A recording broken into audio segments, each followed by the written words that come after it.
Next, we have Artem Blagodarenko. He is a PhD computer scientist. He works for Seagate. He's been a member of our community since 2011. His talk is going to be on scaling LDISKFS for the future. Again, let's give him a hand.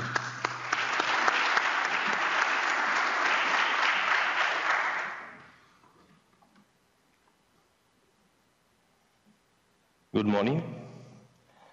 LDISKFS is still actual and allowed to build large and fast Lustre FS backends. Last year, I presented scaling LDISKFS for the future, and the future is now and here, and we already have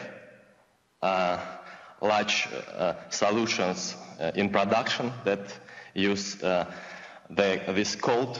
Last year, we fighting with 6 terabyte and 8 terabyte disks. And this year, the next goal, next future, now the disk become 10 terabyte and 12 terabyte. And the targets that are built from such disks become up to 500 terabytes. And such a large partitions gives new goals, new problems. I'm starting from goals from last year and from last presentation. Then we made some code review, added some new tests, prepared patches, sent them upstream.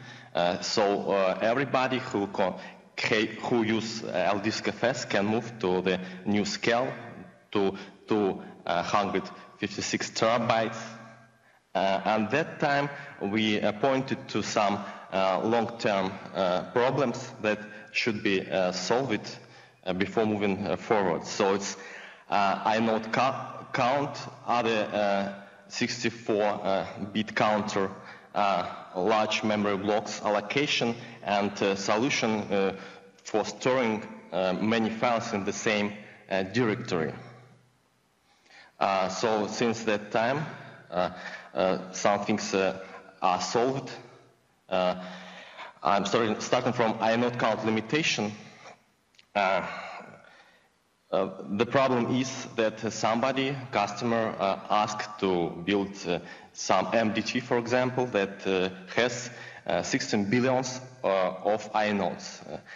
Currently, this is a problem because one MDT allows to create only 4 billion inodes. So this is picture shows that we can use only part of the real target. Yes, we could use DNE that allows to split these inodes, other 4 MDTs, for example. But these disks are used only partly, so other part is empty on MDT. The best solution is make some patches, some work, and use all of the target for storing inodes on MDT. So have only one MDT and store this 16 billion inodes, for example. And currently we work on this solution. It was already discussed in XT4 email list. And the current solution is to use data in directory feature that allow us to store highest part of the inode number just after the name of the file. This feature already used for LU feed. So we can add some code that add highest part of inode number just after this direct LU feed. This have some opportunities. We spend less space to store these inode numbers. We can easily upgrade from the partition without this feature to the new one. and this has backward compatibility. Minuses this idea not obvious. The obvious one is just use 64-bit inode counter something in the inode structure.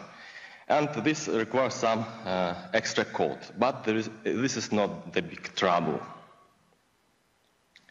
Another problem is a large directory. Currently, for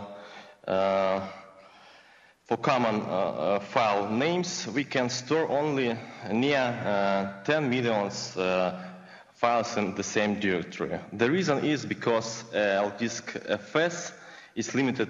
LDISKFS directory is limited to 2 gigabytes size and to level 3.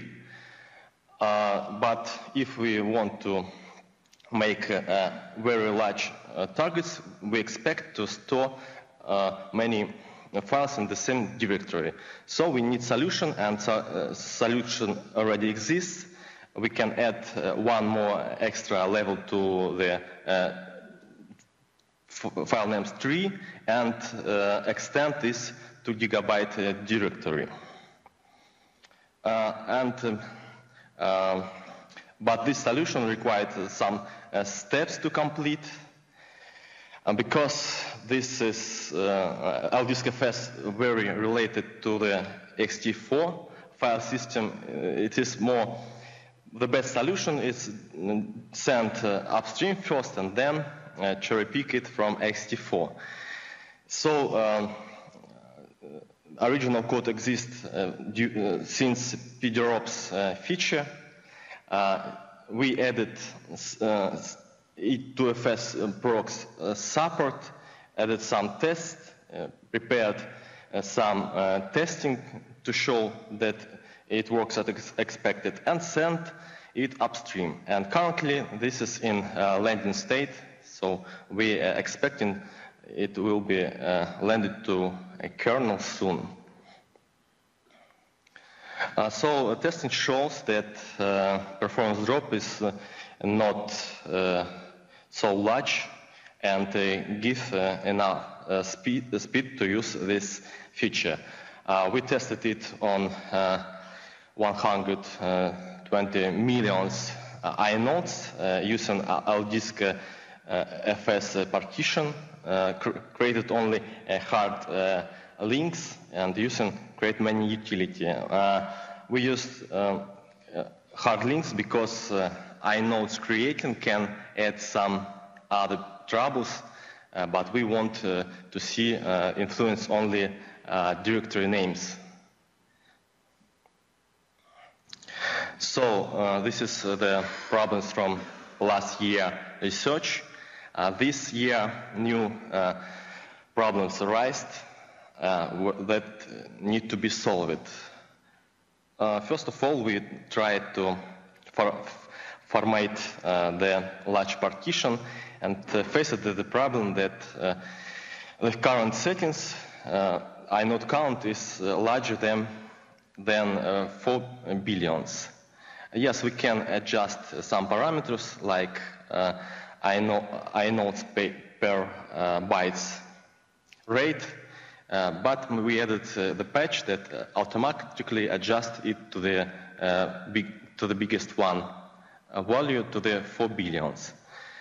Also, we verified code that large memory structures are located right way. The actual problem, and the most important, is the group blocks count that currently is ready only for partitions under 256 terabytes. This is because of ext4 design, but there is some solution. I will discuss it later. Actually, we had test for X-Ator's large inode number support. So group blocks count problem is that all group blocks information are stored only in the first group block, and it has the original size, and actually we can make only 256 terabyte partition. There is two solutions how to solve this. First one is MetaBG that split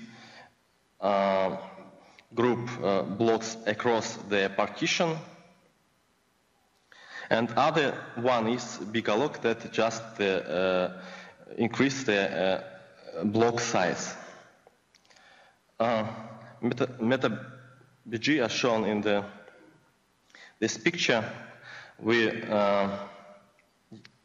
have some part of we split partition to the meta big group block blocks and place block groups to the start of this group.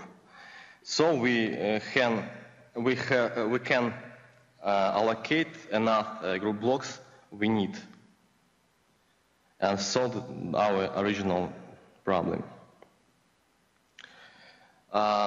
This method required some fixes, learn some patches from upstream ext4 code, and develop some new patches. So patch added that enable MetaBG feature, then first block group is become full.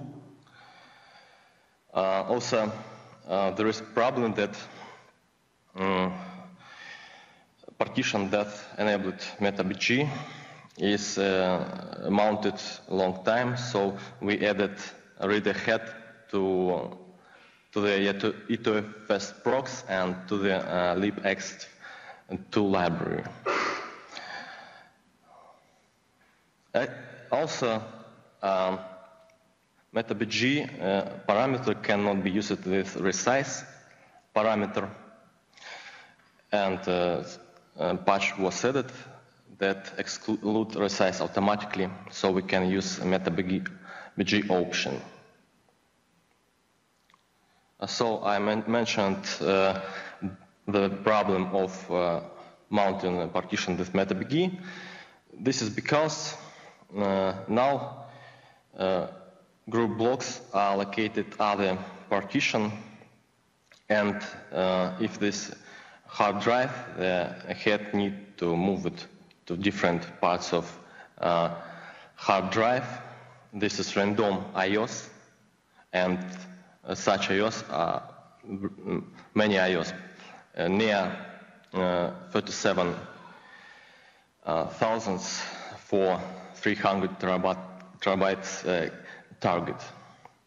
The solution is to add read ahead for group blocks, and this reduces mount time dramatically. Now 300 terabytes target can be mounted during 12 seconds. This feature is landed to ext4. So second solution is BigAlloc. We tried it also. This feature just make the group bigger, so we can store the same count of group blocks and increase it as we want. So there are two solutions, and we need to check to get one of them. We compared them and decide that currently MetaBG is better because it looks more stable. It has another advantages like it appropriate for small files, existing targets can be extended without reformatting. There are minuses like more metadata stored on the disk. It need to be uploaded to the memory during mount. So currently we choose MetaBG, but continue to researching BigaLog, and probably someday we switch to BigaLog feature. So to show that this new size of targets works good, we prepared testing. So we built a large target, mounted it as LDISKFS, and checked that E2FS procs utilities works for such targets. Executed some stress testing, run LLVRFS and LDISKFS, and made all the standard Lustre tests.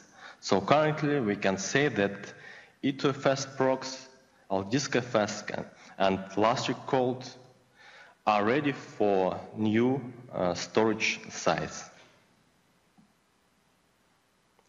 And this storage size currently is 512 terabytes.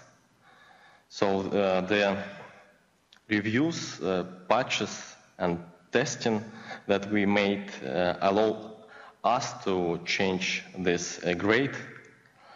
And currently, such a large partition can be made without any options. This new patch is landed and ready for using.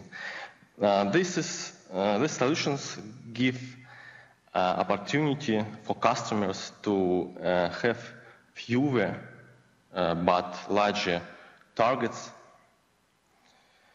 that decrease resource requirements, and allows customers to deploy denser storage. Current work is landing large gear upstream and then to our branches, to the master, and use it in production. Developing 64 inode pointer solution, and playing with BigaLog, fixing it, testing it to have all advantages that it gives us. And we do not forget that sometime the new hard drives arrived that have large size, and we need to solve new troubles. So we already think about these possible troubles. So work in progress. Thank you very much to Alexey Leshkov, Elena Gyoznova, who tested this, and Andreas Duder for ideas, reviews. Thank you very much.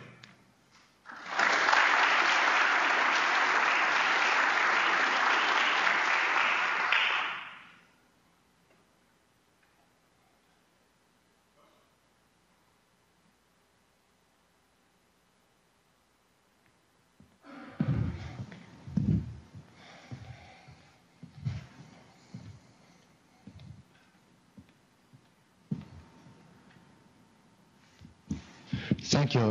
Very good presentation. So I have a question. So such kind of 10 terabyte and 12 terabyte, so much big volume. So it will cost so many times to take FSCK, and also some problems, partial disk failure.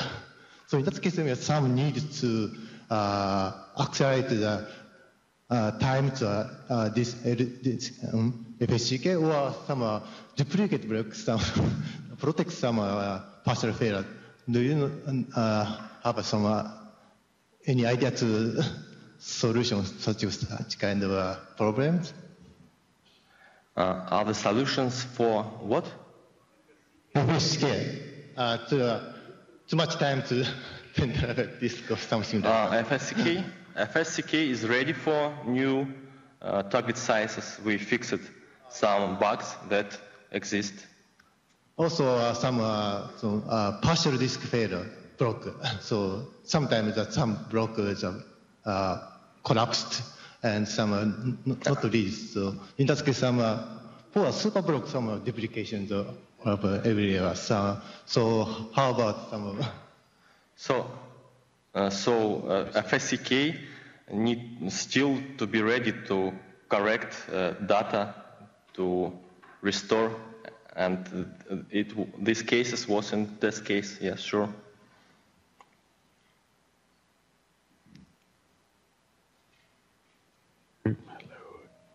Any other questions?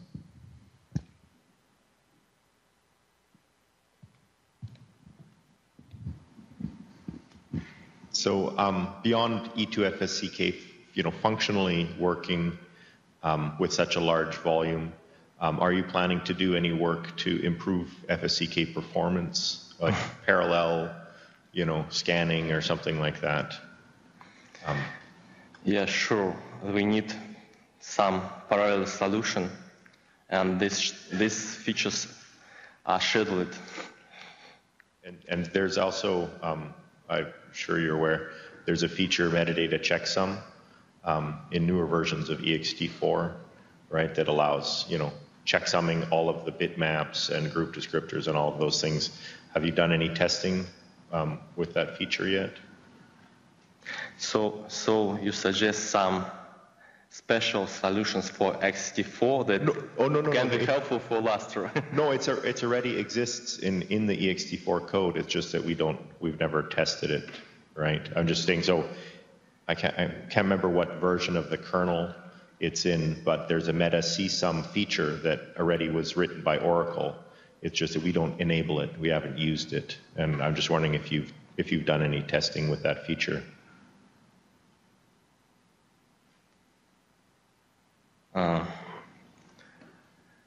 So what is the question? No, I'm curious if Seagate has tested the metadata checksum feature of ext4, and if you're planning to use that in the future. So, Andreas, you know that we are currently working under some ext4 features, and you know everything, every features we are working currently. Oh no, but I'm not saying this is not a new feature for you to write. I'm saying this is an existing feature, but I'm just wondering about the testing if you've ever tried it. But no, okay.